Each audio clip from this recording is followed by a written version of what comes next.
Self-love with yourself, like I was going back to the breakup, like, you know, do things for you, do things that benefit you, do things like basically love on yourself, love yourself, you know, love yourself, because if you don't love yourself, nobody else gonna be able to love you. Things about me. Why can't you be with me? Be with me. Be with me. Manchester girl, London girl, dance for vibe with me, spending time here with me, but I got things to do at home. Nobody wants to be alone. Just let me leave, baby. Yeah, I want to leave, baby. What's up, YouTube? Welcome back to my channel. As you can tell by the title, we're doing a girls talk. Yeah, we're gonna do a girls talk today, and I'm just gonna, you know, answer certain questions. I have a list of questions, a little bit of questions of, like, you know, stuff relating to like relationship advice, dating advice, self-worth advice, just a whole bunch. But I do got some exciting news. Welcome back to my subscribers that's just been there from day one. Thank you for subscribing. And to the new subscribers, I seen that y'all subscribed. Thank y'all for that. So that's that subscribe button. Thank y'all for hitting that.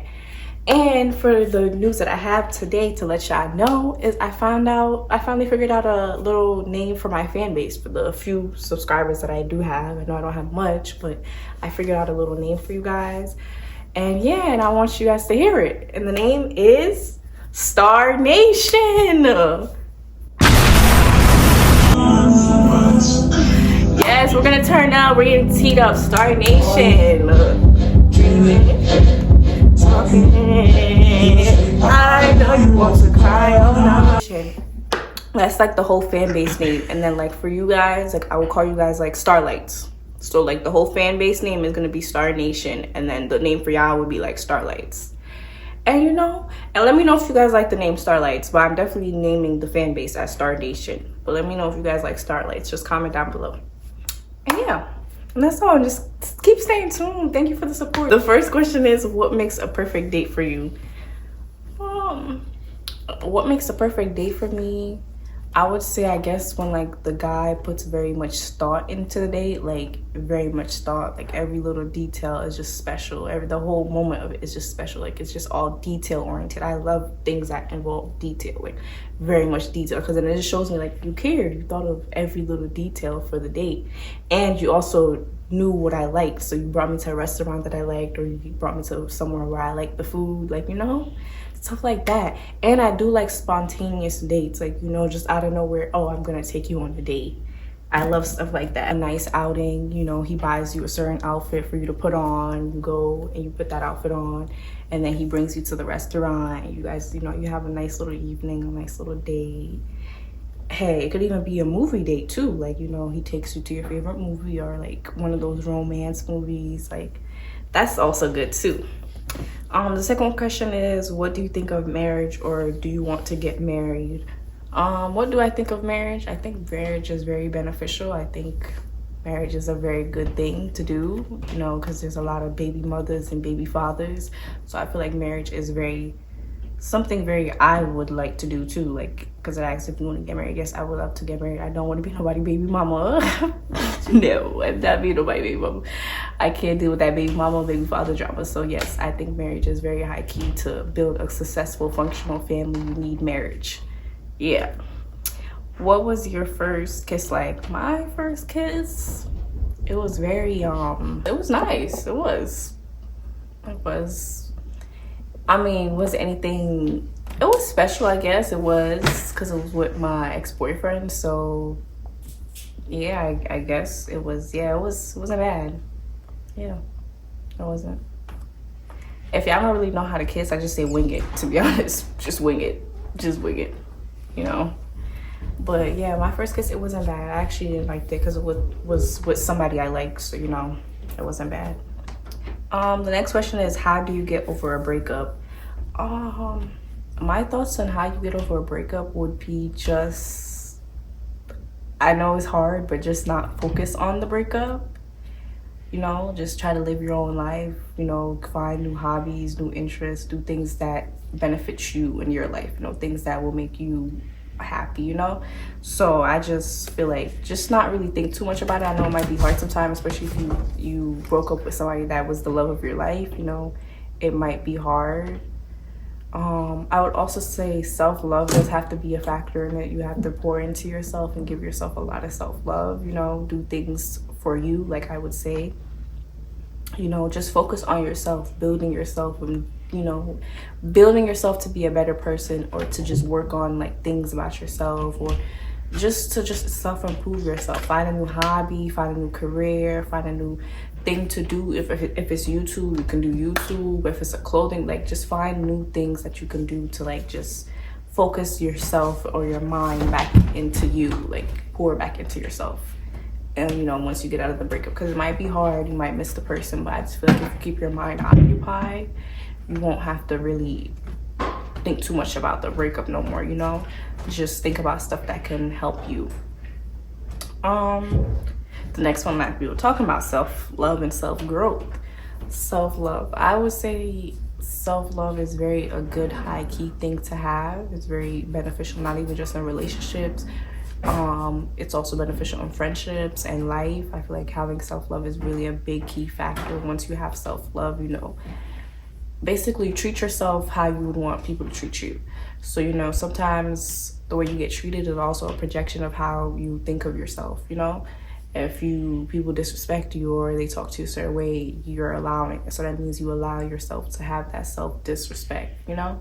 So just have self-love for yourself, you know? Just starts within yourself, deep-rooted in yourself, self-love. It's to have self-love with yourself, like I was going back to the breakup, like, you know, do things for you, do things that benefit you, do things like basically love on yourself, love yourself, you know? Love yourself, because if you don't love yourself, nobody else is going to be able to love you, because you don't have any self-love, and you're not going to know how to love because you don't even know how to love yourself to begin with. So yeah, self-growth, and this plays a factor into self-love. You know, you need to have a self-growth, you need to grow as a person, because you know everybody's not perfect and everybody makes mistakes. So you need to grow as a person, and you know, figure out things in yourself that you know you don't like, or you know, just stuff about yourself that you know, any type of minor like things that you know you can fix deep inside, you know, to make yourself better for the next person. If it's a relationship or a friendship, you know, you work on that, you grow on that as a person. Narcissistic and manipulative men. One thing I hate is a narcissist really bad. And narcissist men, they will shower you with gifts, they will shower you with love in the beginning, and then that's when they show their true colors later down the line, when you're not doing what they want you to do, when they can't control you no more, or if you're not that type of girl, if you're not a controlling type of girly like me, like I don't like when people control me, especially men. I don't like that, and that can't work with a narcissist. They don't like when you are not controllable, or you are not like so tight-knit or tight-kept, like, you know, you do what they say, you don't really out talk back to them, you don't really, you know. Yeah, ladies, you gotta watch out for those narcissistic men, because there's a lot of them out there and they think they slick. So you gotta watch out for them too, because them narcissistic men will really disturb your self-peace and your self-love. Like if you have self-love in the first place, you wouldn't go for those narcissistic men. But yeah, them narcissists, they like to prey on them little good girls, or those girls that are just, you know, very nice and all of that. They like to prey on them. So watch out for narcissistic men, because yeah, manipulative men too. Manipulative men, they'll like manipulate you. Like say like you did one little mistake, and the mistake, they also did a mistake, but it's 10 times worse than your mistake. And you know, you a goody two shoes, you a very nice girl, or you're a loyal type of person, and you know, you express what you did. Manipulative men will make it seem like, try to flip it back on you and make it seem like you're the bad guy, when they really did something 10 times worse than you, but they're not going to say it, but they're trying to manipulate you and use self-projection onto you, onto themselves, to make it seem like you're the bad person. Like they try to manipulate your mind, if you kind of understand what I was trying to say, you know. I don't really know too much, not too much on the topic, but like I've been through something like that before, but like I'm just speaking on my experience. Everybody else has a different experience or a different concept on manipulative men. But I think that's really kind of they basically manipulate you, like goes back to a narcissist. They try to control you, try to control your mind, manipulate you. What is a deal breaker in a relationship?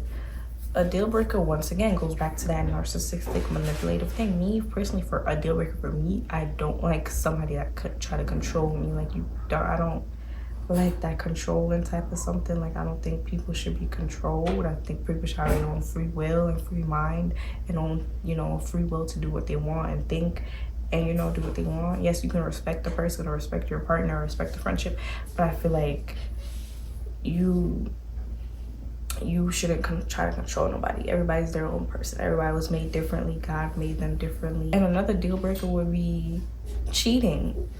Don't cheat on me. Like, well, I'm not gonna cheat on you. Don't cheat on me. The next question is how to have a successful relationship.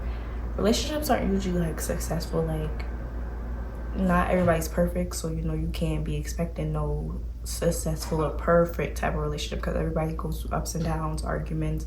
You cannot expect nothing to be successful.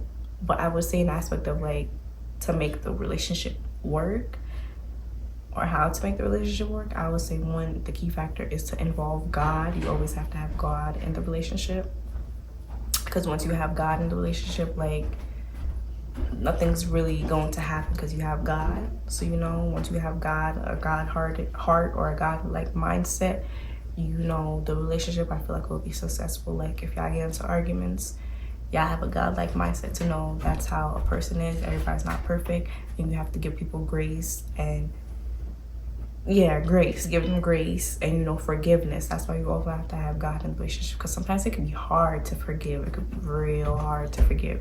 But if you have God in the relationship, God is your key factor and he's the one that controls the relationship. So if you have any problems, if you're arguing with your partner, just take it to God or just individually talk to God about things that y'all, could work on in the relationship, and also talk about things that can work in the relationship as each other together to one another. But I think a key factor to make a successful relationship work is really God, trust, and loyalty. But I think the main factor was really God. But if you have God, trust, and loyalty, I feel like those are the key factors based off of my experience, the key factors of what to make a relationship successful. How do you know if he really likes you?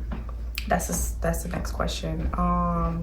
To know how a guy really likes you, I would say if he flirts, but sometimes niggas can flirt with you all the time, but that don't mean that they like you. I would either say like if they try to flirt, but that's not always guaranteed that he likes you, or if he just tries to if he jokes a lot around you and stuff like that, and he's signifying the jokes towards you, I feel like that's kind of another signal that he likes you. Or if he goes out his way just to do certain things, just specifically for you, that shows that there's a sense of care there and there's a sense of a sense of feeling there, like he has feelings, pertaining to you. Even if y'all just friends, there's that also a sense of there's some feelings there, But hey, don't take my word because it could probably be something else. He could just probably be just a friendly ass nigga. I don't know. He can just be a friend. Just based off of my experience, I would know somebody likes me because they would always try to joke around with me or try to run jokes and stuff like that.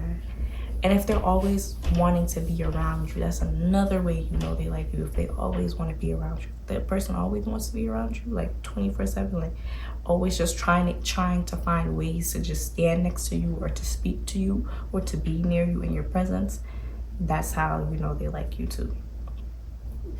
How to motivate yourself when you're feeling down. The way I motivate myself when I feel down is to just know everything happens for a reason. We're not perfect and things happen. Life has ups and downs, but you don't let that get to you. And I also like to just take my own path and my own journey. So to go at my own pace. I know everybody's path is not the same. So I try to go at my own pace and just not try to feed that into myself. Oh, just because somebody's doing this, I'm not doing that, I should be doing that. I don't try to compare myself. I try to go at my own pace. So I would say that was like kind of a way to motivate myself. It's just trying to realize like life, everything happens for a reason. You cannot put yourself down. You just gotta get up and work harder for it, you know. And stuff happens. It's life. We can't control our lives but God. So, you know, just do what is best for us, and you know, and just keep pushing ourselves every day. I feel like that's what motivates me, just pushing myself every day. Like, to not compare yourself to other girls, celebrities, friends, or social media. How that goes back into the motivate. How I usually don't compare myself to people. Like, I was always them, because you're different. Their life path is different than yours. God has a different journey for you than them. Hey, you don't even know how they got there. They could have did something that was not even legal or even appropriate to do, and they just got there. You don't know. So you cannot watch other people of what they do and what you don't have and what they have and how they look. That too goes back into, don't compare yourself to these celebrities of how they look, because half these celebrities are either getting Botox, BBLs, surgeries, just they're getting a lot of surgeries and stuff like that, and you cannot compare yourself to that. You need to love your natural self, your natural body, your natural beauty, what God gave. Same with friends. How to not compare yourself to friends. I don't really compare myself to my friends because I'm my own person. I just feel like I'm just that girl. Period. I just feel like I'm that girl, period. And I don't try to compare myself to other people because there's no need, because we're all different. Like I said, made individually in our own way. So we don't need to compare ourselves. Social media, yes, heavily do not compare yourself to these social media girlies. I focus on yourself. That's what I have to say. I hope this was kind of beneficial for the girlies out there, for the girls that are young in their 20s, because I'm 20, I'm 21, about to be 22 soon in February. Yeah, my birthday coming up. Just a video. You guys liked it? Nothing, girl. Dance for vibing with me. Spending time here with me. But I got things to do at home. No.